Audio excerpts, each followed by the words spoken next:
The basic screening exam of the lower extremity includes testing hip flexion, knee extension, knee flexion, foot dorsiflexion, and foot plantar flexion. For hip flexion, the muscle tested is the iliopsoas. Nerve tested is the lumbosacral plexus and the roots L1 and L2.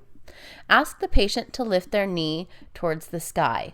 When the knee is lifted, have them pull up while you resist with your hand. Test both sides and compare.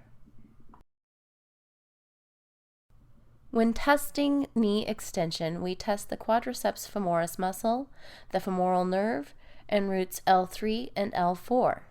Ask the patient to bend their knee. When it is flexed to 90 degrees, support the knee with your non-dominant hand and then place dominant hand at the ankle and ask patient to straighten leg while you resist. Test both sides and compare.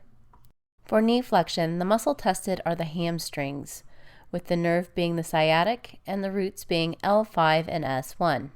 When the knee is 90 degrees, ask them to continue flexing the knee while you resist with the dominant hand at ankle and other hand at knee while watching hamstring.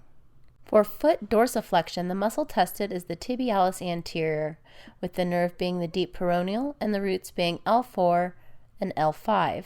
Ask the patient to flex ankle back and bring toes towards their head. When ankle is flexed to 90 degrees, resist the movement and watch anterior compartment of the leg. For plantar flexion, the muscle tested is the gastrocnemius. The nerve is the posterior tibial and the root is S1.